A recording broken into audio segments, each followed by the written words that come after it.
Some people are born great, some people achieve greatness. Life में great बनने के लिए कुछ पास का होना बेहद जरूरी है, जैसे पोजीशन पा। सपोज कीजिए आप किसी कंपनी में वाइस प्रेसिडेंट हैं या फिर आप सीनियर पोस्ट में हैं, तो आपके पास होती है पोजीशन पा। एक होती है एक्सपर्टाइज पा, यानी कि आपके पास किसी स्किल में महारत हासिल हो चुकी है आपको, तो आपके पास है एक्सपर्टाइज पा। तीसरी होती है पर्सनल पा, जिस पर आपका पूरा कंट्रोल होता है।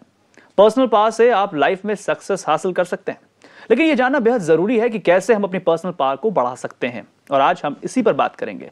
इस पर बात करने के लिए हमारे साथ स्टूडियो में है मिस्टर महेश शर्मा, जो कि मोटिवेशनल एक्सपर्ट है। मिस्टर महेश शर्मा, आपका बहुत बहुत स्वागत है। Thank you. Mister Mahesh Sharma से हम जानेंगे कि कैसे हम अपनी पर्सनल पावर को बढ़ा सकते हैं, और इससे जुड़ा हुआ कोई अगर आप सवाल पूछना चाहते हैं, आप जानना चाहते हैं कि कैसे आप अपने आप को पहचानें, कैसे आप अपनी पावर को बेहतर प्रोजेक्ट करें, तो आप में कॉल कर सकते हैं। हमारा नंबर है 012039911111। साथ ही आप में एसएमएस भी कर सकते हैं। हमारा एसएमएस नंबर है 560068। महेश जी, सबसे पहले मैं आपसे ही जानना चाहूंगा, जब हम बात करते हैं पर्सनल पावर की, एक लेमैन, एक आम आदमी नहीं समझ पाता पर्सनल पावर क्या होती है, आप इसको किस तरह से डिस्क्राइब करेंगे? देखिए सूरज, बहुत एक इम्पॉर्टेंट है, जैसे आज हम इस स्टेज पे बोल रहे हैं कि एक आम आदमी नहीं समझ पाता, रियली में नहीं समझ पाता, लेकिन आज हम उसको इस तरह एक्सप्लेन करने की कोशिश करेंगे कि ताकि आम आदमी तक पहुंचे। जी। पहली चीज, मकान और नींव। आपके लिए नींव ज्यादा इंपॉर्टेंट है या मंजिलें? पेड़ में जड़ ज्यादा इंपॉर्टेंट है या पत्ते? जड़ों को हम बोलेंगे पर्सनल इनर पावर, और पत्तों को बोलेंगे जो एक्सटर्नल पावर्स हमारे साथ आती हैं। नींव को हम बोलेंगे हमारी इंटरनल पावर, और जो मकान बनाए उसके ऊपर वो हमारे एक्सटर्नल पावर्स में आते हैं।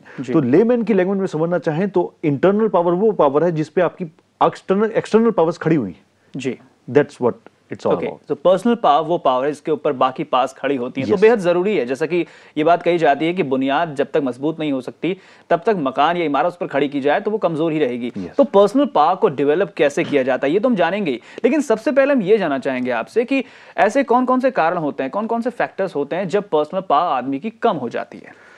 बहुत से फैक्टर्स होते हैं, और सबसे मेन फैक्टर जो हम बात कर सकते हैं वो है इमोशनल ब्लॉकेजेस। अच्छा। चाइल्डहुड से या बीच में कभी ऐसे हमारी लाइफ में इंसिडेंट्स होते हैं जिससे हमारे शरीर में ऐसी कुछ इमोशनल ब्लॉकेजेस क्रिएट हो जाती हैं जो दिखती नहीं है और ना हम दिखा पाते हैं। बिकॉज आपने देखा होगा मेंस ज्यादा रिलीज भी नहीं कर पाते अपने इमोशंस को, और बहुत ज्यादा स्टिफ रहते हैं, स्टबन भी होते हैं कई बार। बिल्कुल। बट वो जो इमोशनल ब्लॉकेजेस हैं वो अंदर ही अंदर उनको खोखला करती रहती हैं। जी। इसी वजह से उनका सेल्फ कॉन्फिडेंस कम होता है, इसी वजह से वो लोगों से अच्छी तरह बात नहीं कर पाते, और इसी वजह से अपने पोटेंशियल का पूरा इस्तेमाल नहीं कर पाते। जी। तो मेरी निगाह में जो सबसे बड़ी जो एक वीक करने की चीज है वो है इमोशनल ब्लॉकेजेस। क्या इमोशनल हेल्थ उनकी ठीक है या नहीं? जी, इमोशनल ब्लॉकेजेस की बात आपने की, यानी कि यहाँ पर जरूरी है जानना कि इमोशनल ब्लॉकेजेस क्यों आए हैं, और अगर आए हैं तो उन्हें कैसे दूर किया जाए, तभी आप पर्सनल पावर को बढ़ा सकते हैं। इमोशनल ब्लॉकेजेस की वजह से क्या ऐसा भी होता है महेश जी कि जो प्रोफेशनल लाइफ होती है उसमें भी इसका इंपैक्ट पड़ता है, वहां पर भी आदमी अपने आप को कमजोर महसूस करता है? देखिए, इसमें ये सूरज बात जाने कि हम पहले ह्यूमन बीइंग हैं, उसके बाद कुछ और है। तो हमारी स्टार्टिंग ह्यूमन बीइंग से होती है, उसके बाद हम प्रोफेशनल बनते हैं। अगर आपकी ह्यूमन बीइंग लाइफ के अंदर जो इमोशनल ब्लॉकेज क्रिएट हुई है, ऑफ कोर्स वो आपकी प्रोफेशनल, पर्सनल और सोशल तीनों लाइफ में इफेक्ट डालती है। जी। तो आप देखते हैं कि एक शख्स है जो बहुत कॉन्फिडेंट है, लेकिन वो अंदर से अगर टूटा हुआ है तो वो अपनी प्रोफेशन में उतनी अच्छी परफॉर्मेंस नहीं दे पाता जितनी उसको देनी चाहिए थी। सोशल लाइफ में इतने अच्छे फ्रेंड्स नहीं बना पाता जितना वो बना सकता था। तो अगर वो ये जो ब्लॉकेज है अगर इसको ठीक कर लेता है तो वो देखता है कि उसके चारों तरफ एक नया वातावरण क्रिएट हो गया है। He had more friends, he has more friends, अच्छी प्रोफेशनल लाइफ है, ग्रो कर रहा है, प्रमोशंस मिल रही हैं बिकॉज ऑफ दैट। पर ऐसा अक्सर होता है, कंपनी का असर बहुत ज्यादा आदमी पर पड़ता है। जब वो देखता है उसके आसपास जो माहौल है काफी क्रिम है, बहुत डार्क है, डल है, तो खुद उसकी पर्सनल पावर कमजोर हो जाती है, कम हो जाती है। मैं ये जानना चाहूंगा उस कंडीशन में जो इंसान बहुत ही ज्यादा झटकों से दो चार हो चुका है लाइफ में, जिसने बहुत स्ट्रेस देखा है, पेन्स देखे हैं, वो कैसे अपने अंदर पर्सनल पावर को डेवलप करे? देखिए, यहां पर हम विक्टिमाइजेशन की बात कर रहे हैं। ये विक्टिमाइजेशन ये है कि मैं इसलिए ऐसा हूं बिकॉज मेरा एनवायरनमेंट ऐसा है। अच्छा। दैट इज विक्टिमाइजेशन, यानी मैं उस एनवायरनमेंट का मतलब मैं कुछ नहीं कर सकता, मेरा एनवायरनमेंट ऐसा है। उस केस में जितने भी सक्सेसफुल आप लोग देखोगे उन्होंने उस एनवायरनमेंट को छोड़ दिया। अच्छा। दे डिडंट स्टे देयर, क्योंकि उन्हें पता है ये एनवायरनमेंट उन्हें इफेक्ट कर रहा है और उन्हें लाइफ में आगे जाना है, तो नो कॉम्प्रोमाइज। उन्होंने उस एनवायरनमेंट को छोड़ दिया जिस एनवायरनमेंट उनको खराब कर रहा था। So it doesn't matter environment कैसा है, the thing is are you strong internally. बिल्कुल, यानी जरूरी यहां पर यह है कि आप अंदर से कितने स्ट्रांग हैं। अगर आप स्ट्रांग हैं तो आपके आसपास का माहौल कितना भी खराब क्यों ना हो, लेकिन आप में वो खराबी नहीं आएगी। हमारे साथ एक कॉलर जुड़ रहे हैं पटना से, हमारे साथ कृष्णा जुड़ रहे हैं। जी कृष्णा, बताइए। जी, मैं जानना चाह रहा था कि अपना पर्सनल जो पावर है उसको कैसे डेवलप किया जा सके। जी, पर्सनल पावर को कैसे डेवलप किया जाए। क्या नाम बताया? कृष्णा। कृष्णा जी, बहुत ही जनरलाइज से सवाल पूछा है आपने, लेकिन अभी क्योंकि हमारे पास टाइम इतना नहीं है कि हम आपसे डिस्कस कर पाएं, लेकिन फिर भी एक मैं आपको इसके लिए बहुत अच्छी चीज देता हूं कि आप अगर ये सोच रहे हैं कि पर्सनल पावर को कैसे डेवलप किया जा सकता है, तो आप जरूर ये सोच रहे होंगे कि मेरे अंदर कुछ पर्सनल पावर में कमी है। That's why you are asking.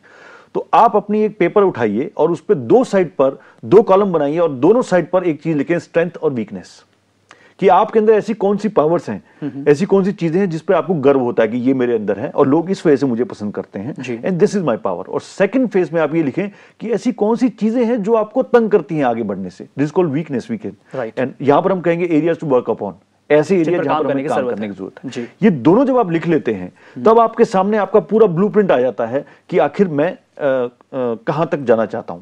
अब नेक्स्ट टारगेट ये है कि अपनी स्ट्रेंथ को बढ़ाना है आपने, वीकनेस को कम करना है। आपने बदलना नहीं है, आपने किसी और जैसा नहीं बनना, आपने अपनी ही स्ट्रेंथ को बढ़ाना है और अपनी वीकनेस को कम करना है।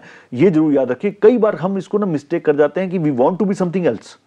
अगर मेरी पर्सनल पावर कम है तो मैं एक्साइटेड हो जाता हूं किसी को देख के जिसकी ज्यादा है, and I want to be like that. लेकिन यहां पर मैं आपको क्वेश्चन करना चाहूंगा कि हर एक आदमी यूनिक है, उसका अपना एक स्टाइल होता है, तो कभी भी किसी से कंपेयर मत कीजिए अपने आप को, ना ही उसका जैसा बनने की कोशिश कीजिए। जी, आपके अंदर वो सारी एबिलिटीज हैं जो आपको चाहिए, सिर्फ जरूरत है तो पहचानने की। बिल्कुल। यहां पर हम ये जरूर जाने कि हर आदमी यूनिक होता है, उसका यूनिक नेचर होता है और उसके उसी यूनिक नेचर को रिस्पेक्ट देने की जरूरत है। हमें दूसरों से प्रभावित होने की जरूरत नहीं है, बल्कि हमें खुद ये देखना है कि हम कैसे लोगों को प्रभावित कर सकते हैं।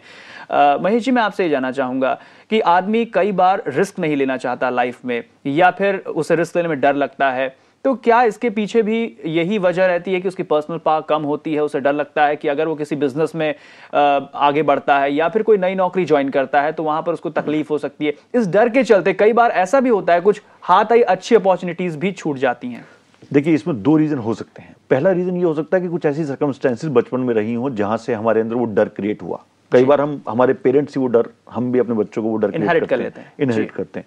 और कई बार ऐसा होता है कि आपका टेम्परामेंट, जिसे हम इनर पर्सनैलिटी बोलते हैं, पर्सनैलिटी और टेम्परामेंट दो तरह की चीजें होती हैं। इनर टेम्परामेंट ही ऐसा है कि आप एक ऐसी टेम्परामेंट कैटेगरी में आते हो जहां पर रिस्क लेना आपके लिए एक बहुत बड़ा काम है। You really afraid from change, आप चेंज से घबराते हैं। तो इन दोनों केसेस में अगर आप एक अच्छे काउंसलर से मिलते हैं तो वो आपको सबसे पहले ये सजेस्ट करता है कि जो फियर्स हैं उसको सामने लाइए, उसको दबाइए मत। नॉर्मली क्या होता है, वी कीप दैट इनसाइड। जैसे कि हम एक शत्रुमुख अपना मुंह जमीन में गाड़ लेता है वो देख के, खतरा देख के, वैसे हम कर देते हैं। उसको सामने लाइए और सामने लाके उसको क्लियर किया जाता है। जैसे एक प्रोसेस है, बहुत सारे प्रोसेस है, उसमें एक EFT प्रोसेस है, उसको इमोशनल फ्रीडम टेक्निक बोलते हैं। उसको उसके अंदर हम वो फियर्स को सामने लाते हैं और सामने लाके उसको क्लियर कर देते हैं। बिल्कुल। जैसे ही वो क्लियर होते हैं तो आपको लगता है एकदम नया आपके चारों तरफ वातावरण हो गया, आपके कंधे से बहुत बड़ा बोझ उतर गया और आप ऐसा फील करते हैं light, and then you are going towards the direction you want to go. बिल्कुल। यहां पर यह भी जानना बेहद जरूरी है कि अगर सामने से समस्या आ रही है तो आप अगर आंख बंद कर लेते हैं तो समस्या खत्म नहीं होगी। जरूरत यह है कि आप उस समस्या का डट कर मुकाबला करें। गाजियाबाद से हमारे साथ एक कॉलर जुड़ रही हैं, प्रज्ञा हमारे साथ जुड़ रही हैं। जी प्रज्ञा, बताइए क्या कहना चाहेंगी आप? मेरी सर सिर्फ यही है, एक प्रॉब्लम का मेरे को सोल्यूशन चाहिए था। बताइए प्रज्ञा। मैं एक्चुअली, मेरे को पर्सनल लाइफ में प्रॉब्लम आ गई है। मेरे हस्बैंड का मेरे को एक्स्ट्रा मैरिटल अफेयर पता लगा था 6 मंथ पहले।